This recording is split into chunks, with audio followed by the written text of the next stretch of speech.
All right. Hey, everybody. Welcome back to GWN. I am Noctaire, and I'm your host.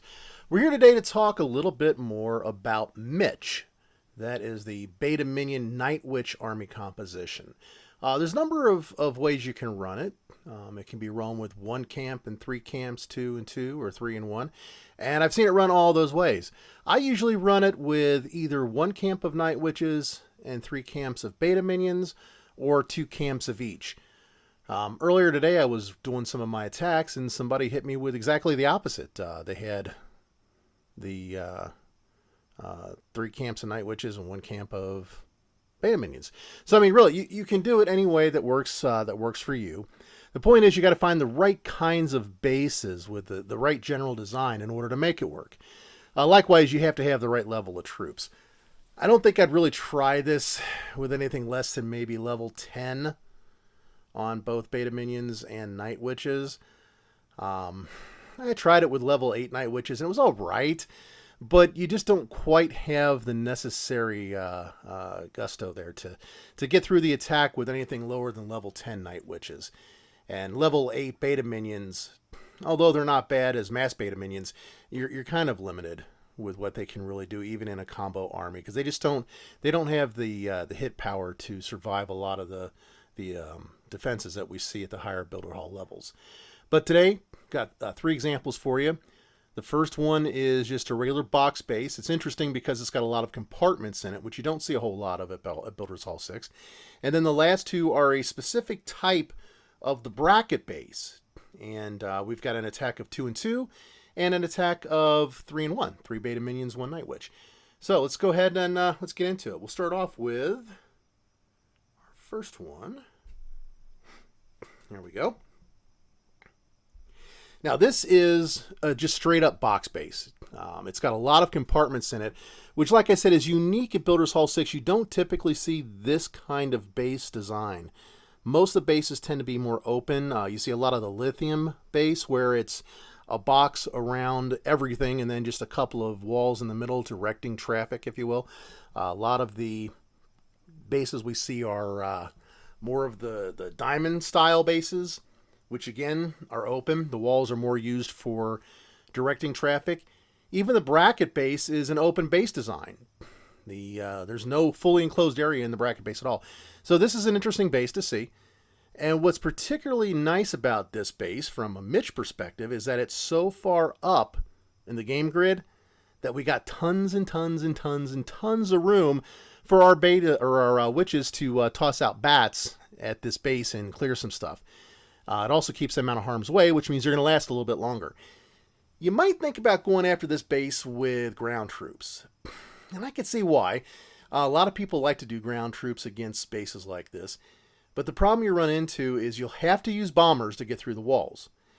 And you'll have to take out these buildings around the edges. And you got to tank for the bombers because, well, if you don't, they're going to get killed pretty quick.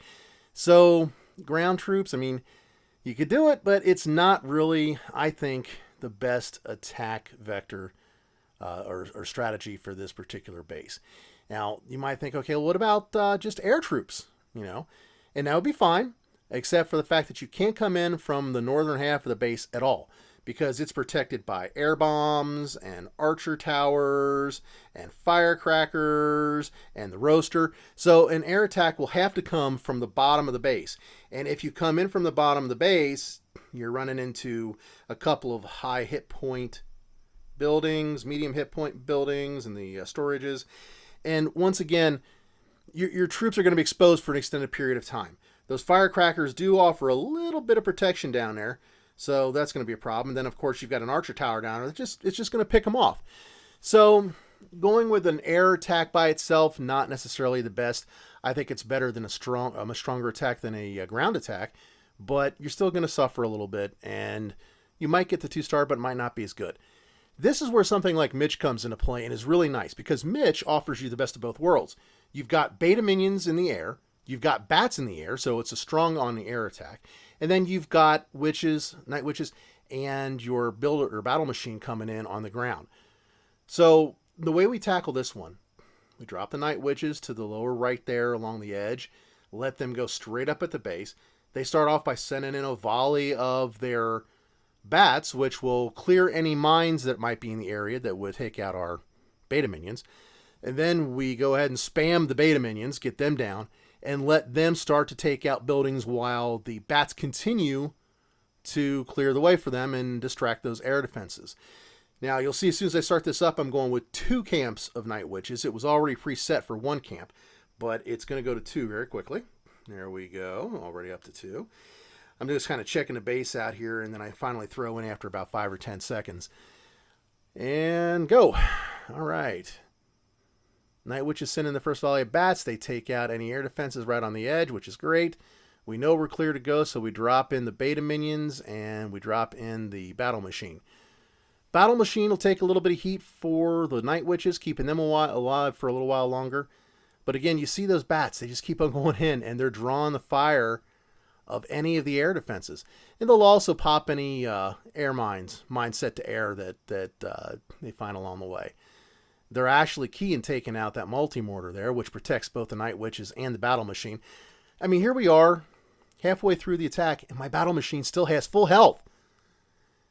That won't last very long, but it's long enough. He breaks through the wall, Night Witch goes in, takes out the town or the Builder's Hall for the 2nd star.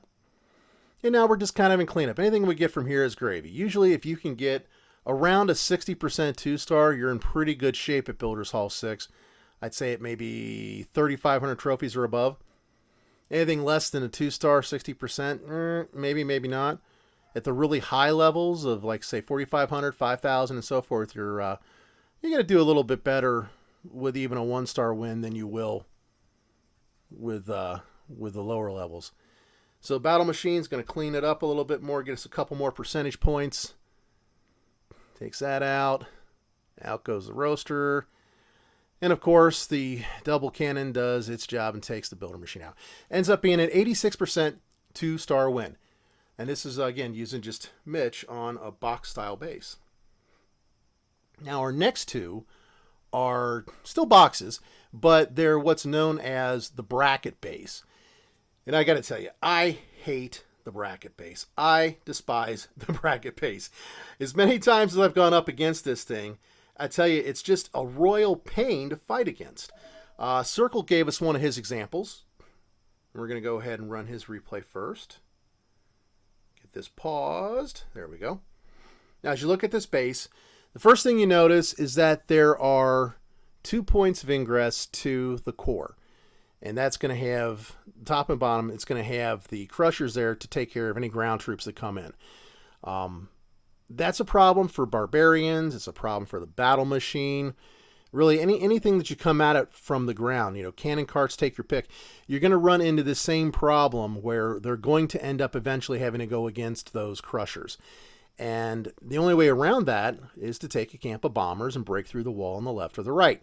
And you can do that, but again, you've only got 4 camps, and you're sacrificing one of them to a troop that has really no other value than to take out walls, unless you've got a base design that doesn't have any real defenses, in which case, yeah, sure, they can take out some of the structures as well. Not your best choice. You might decide to come at it from the air, which again, I like doing. I take this one from the air all the time. But you've got a lot of air defenses you're going to have to deal with. On the far right there, you've got the air bombs. On the far left, you've got the Roaster. This is a fairly common design for bases, to put the Roaster and the air bombs on opposite sides of the Builder's Hall so that they can cover what amounts to pretty much the full range of the Builder's Hall, maybe 3 to 5 squares. That's really tough to break through. And then when you add to that your firecrackers, and of course the archer towers, and one that's been lowered, straight up air is going to have a little bit of problem. You need a mix of air and ground again. And once more, that's where Mitch comes into play. Different ways to take this.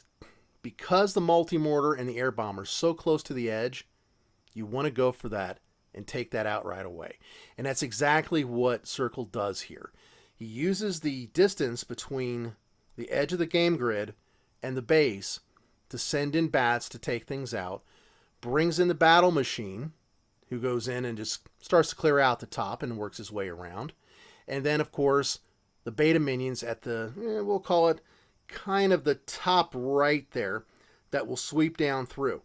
As the bats are clearing out any bombs or mines that might be in the air and distracting all the air defenses, the cluster of beta minions are going to be able to pretty much act with impunity and take out all kinds of other defenses. So let's go ahead and watch. In goes Battle Machine, starts to clear up, immediately drops the 4 witches, like I said, and in come the bats to start wreaking a little havoc. Right away, air bombs are going after the bats. This is exactly what we want to see. The Night Witches just keep on throwing them right at them. 1 volley, 2 volley, 3 volley. They're going in and distracting the air bombs, and you can see nothing's touching the beta minions. Beta minions take out the air bombs without a problem. They take out the multi-mortar. In no time at all, they take out the first firecracker. The bats are going in, and they're taking on things and taking out damage on them. Between them and the beta minions, you've got a solid 1-2 punch that not only distracts, but very quickly takes things down. We've got 3 witches left, 2 witches left. I think the other one went down already. They're working their way into the core. They're taking things down. One thing leads to another. We've got the Builder's Hall. We've got most of the basic defenses and structures. This ends up being a nice, solid 74% win. 2 stars.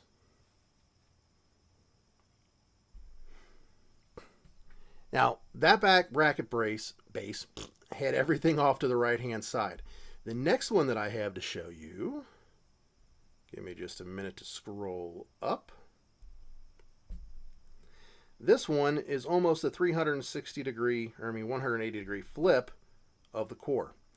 If you remember, the core on the other one had both air bombs and multi-mortar on the right-hand side. This one has them together more or less towards the edge, but on the left-hand side. The right-hand side has the roaster instead. Now, as I looked at this one, I wanted to come in with a slightly different Mitch. I wanted to do 1 camp of Night Witches, and I decided to bring him in from the long corner. You'll notice a lot of Night Witch attacks will come from this upper right-hand corner, this northernmost apex of the game grid. That's why some players will put a Mega Mine set to ground up there to take out the witches and pretty much end the attack right away. Well, it happens sometimes, but it doesn't happen all the time. And you can usually drop your Battle Machine ahead of them or maybe some giants, and that'll take care of it. But in this case, I just went ahead and dropped them, and there was no bomb up there. They're going to come down, and they're going to throw all their bats like crazy to clear things out. In go the minions, in go the Battle Machine, and as they work their way through, we see much the same kind of results that we saw in the other 2 attacks. So bats are going in. They're not finding a whole lot, but they do have an opportunity to take out the altar and start working on some other stuff. More bats go in. They take out a high hit point structure. And you can see, as they're going in, occasionally distracting some of the air defenses. In comes the Battle Machine. He's going to take a few things out. The beta minions have their opportunity to go in and do the damage to wreak a little bit of havoc. Air defenses are, again, picking on the bats rather than the beta minions. Up until that point, at least, where they finally hit the beta minions. They have a witch go into the core. She's able to take a few shots and help take out the Builder's Hall. And things just kind of come around the edges there. Now, we're not going to get 100%, obviously. But this really, against an advanced base or a well-developed base, you're not going to get 100%. You're looking to get anywhere from a 70% or higher 2-star using this attack. And that's exactly what we're going to end up with here. I think it's going to be an 89%. No. Watching, get it. And okay, yeah, it is. 89% 2-star win before the final minion gets taken out by an air bomb. So everything but 4 structures were taken down. So, like I said, Mitch is a great attack. It's super powerful and useful against mostly box-style bases, whether they're bracketed or fully enclosed or have multiple compartments. It gives you the benefits of both ground and air troops attacking together in joint to achieve the desired effect. Most of the time, if you get the right kind of base and you know what you're looking for as you dissect the base, you will end up with a good solid 2-star. Even a basic 2-star, a 50% 2-star, will come out usually in your favor on one of these high-end attacks. For players who do manage to get up into the 5,000 trophy range, anything 2-star is going to be a good win. Sometimes, your opponent will pull a better 2-star. That does happen. But more often than not, you're dealing with 1-stars rather than 2. And a 50% 2-star beats a 99% 1-star. So if you can get it, it's always worthwhile. Special thanks to Circle for sharing some of his video replays of his games. I've got a few of them I'm going to use on some of our other videos. And we read about this on the blog as well over at blog.clashmaniac.com. So you can read the write-up and take a couple more looks at the pictures of the base. I appreciate y'all hanging out to the end. And pound like and subscribe down there. Help me build this channel. And y'all take care. Bye-bye now.